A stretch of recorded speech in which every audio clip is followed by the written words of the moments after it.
얼마 전에 스웨덴에 갔는데 거기서 묵은 유스 호스텔에 재미있는 안내문이 있었어. 뭔데? 나라별로 그 나라 사람들에게 해서는 안 될 것을 안내하고 있었어. 예를 들어 이탈리아 손님께 늦게까지 노래 부르지 마세요. 미국에서 오신 분께 여자친구나 남자친구를 데려오지 마세요. 일본 손님들께 너무 일찍 일어나지 마세요. 뭐 이런 내용이었어. 재미있네.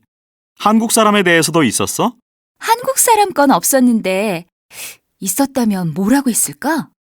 나도 궁금한데.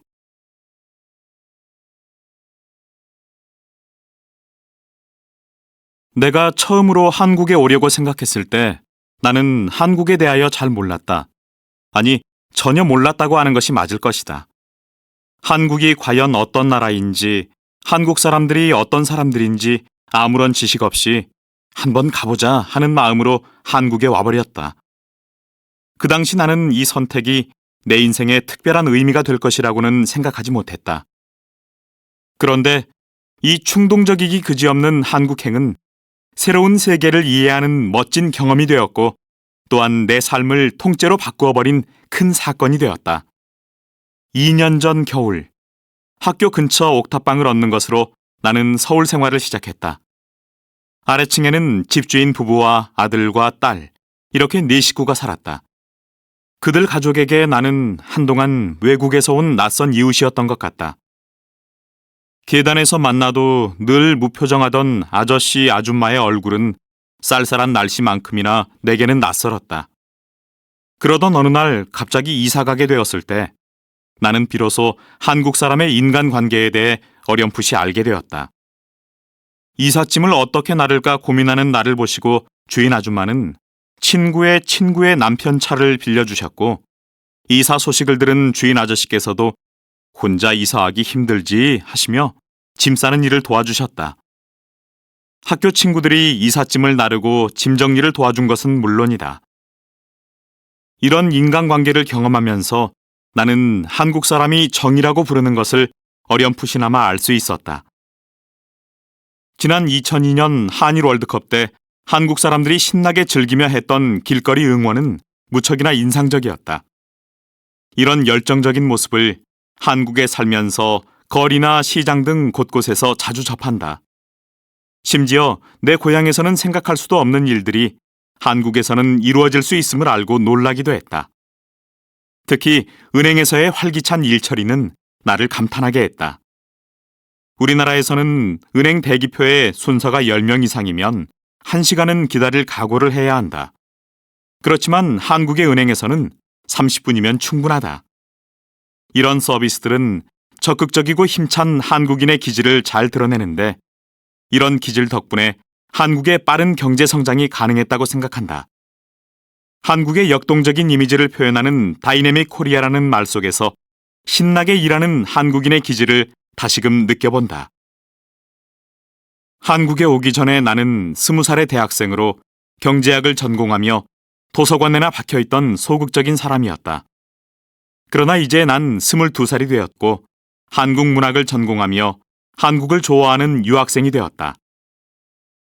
어느덧 김치를 즐겨 먹고 버스에 노인이 타면 얼른 일어나 자리를 양보하고 가끔은 빨리빨리 일을 해치우려고 하는 나는 아마 한국식 생활이 몸에 밴 것 같다. 내게 일어난 이런 변화는 정이 많은 한국 사람, 활기찬 한국 생활이 있었기에 가능하지 않았을까 싶다.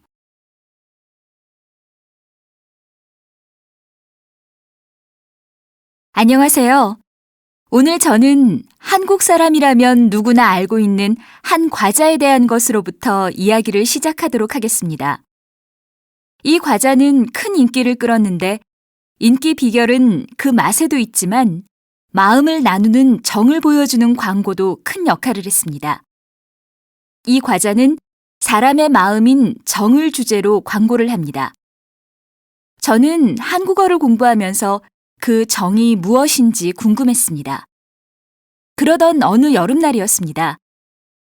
제가 갑자기 내린 소나기를 잔뜩 맞으며 동네 가게 앞에서 잠시 비를 피하고 있었는데 항상 저에게 무뚝뚝하던 주인 아줌마가 저에게 불쑥 우산을 내밀었습니다. 학생, 이 우산 쓰고 빨리 집에 가. 그러다 병에 걸리면 어떡해? 처음에 저는 당황하여 사양했지만 결국 우산과 아줌마의 따뜻한 마음을 다 받기로 했습니다. 이 경험은 저에게 적지 않은 충격과 함께 감동을 주었습니다. 저에게 그냥 친절하게 대해준다고 느끼는 데 그치는 것이 아니라 마음속 깊이 감동을 느낄 수 있는 것은 왜일까요? 다른 사람과 따뜻한 마음을 나누려는 정이 그 속에 있기 때문이 아니었을까요? 한국 사람들은 어디에서나 하하하 하고 시끄럽게 웃고 슬플 때 엉엉 하고 큰 소리로 울고 화가 날 때는 무섭게 야단을 치기도 합니다. 저는 그런 모습에서 한국 사람들의 뜨거운 정을 느끼곤 합니다.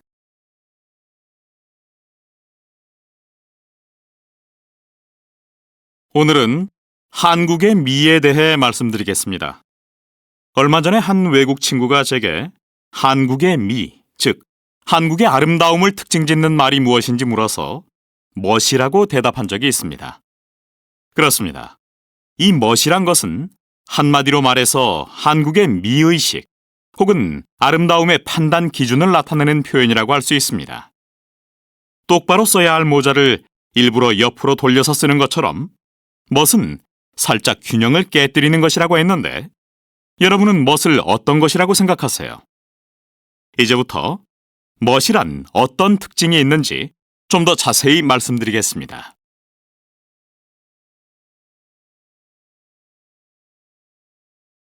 한국인들은 어떤 것을 아름답다고 느낄까? 한국적인 아름다움의 판단 기준은 흔히 멋으로 파악된다. 전문가들은 한국적인 멋의 대표적인 특징으로 두 가지를 들고 있다. 그 하나는 소박함이고 다른 하나는 자연스러움이다. 한국적인 멋에는 꾸미지 않은 소박한 맛이 있다. 이런 특징을 보이는 유물로 백자 달 항아리가 있다. 백자 달 항아리는 정교한 장식도 없고 고운 색깔도 쓰지 않고 오로지 흰색으로만 구워낸 도자기이다. 그 모양은 아주 일그러진 것도 아니고 완벽한 둥근 원도 아니어서 자연스러우면서도 은은한 아름다움을 지닌다. 이렇듯 넉넉함과 깨끗함으로 높은 평가를 받아온 백자 달 항아리야말로 한국의 소박한 아름다움을 나타내는 대표적인 유물임에 틀림없다. 한국적인 멋의 또 다른 특징을 한마디로 말하자면 자연스러움이라고 할 수 있다. 자연스러운 한국의 멋을 보여주는 대표적인 유물로는 조선시대의 목공예품이 있다. 조선시대의 목공예품은 인공적인 장식성을 최소한으로 줄이고 간결한 선과 면, 그리고 목재 자체가 갖고 있는 나뭇결의 미를 살리면서 하나의 멋진 제품을 만들어낸 점이 특징적이다. 이외에도 한국적인 멋을 특징 짓는 요소들이 있다. 이를테면 어떤 학자는 한국적인 멋의 특징으로 파격미를 꼽기도 한다. 파격이라는 것은 정해진 모양에서 벗어나는 것을 말하는데 파격성은 한국적인 자유로움을 나타낸다.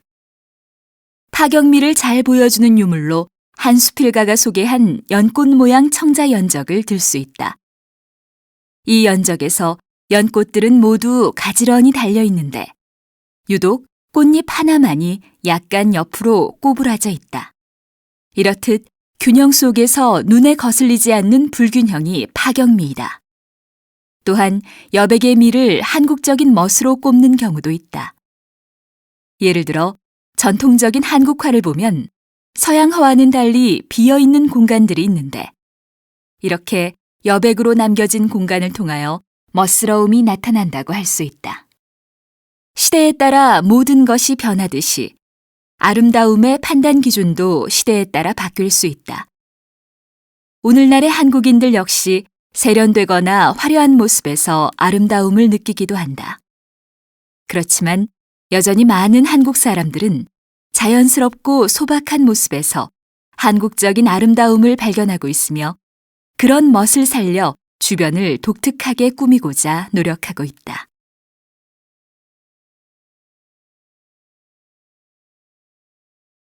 오늘은 한국의 미 두 번째 시간으로 한국식 정원의 특징에 대하여 설명하겠습니다.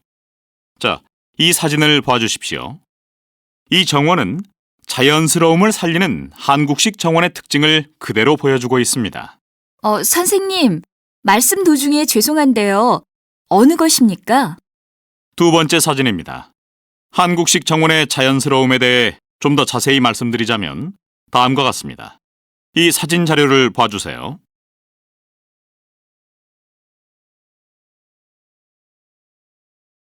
오늘은 한국의 미 두 번째 시간으로 한국식 정원의 특징에 대하여 설명하겠습니다.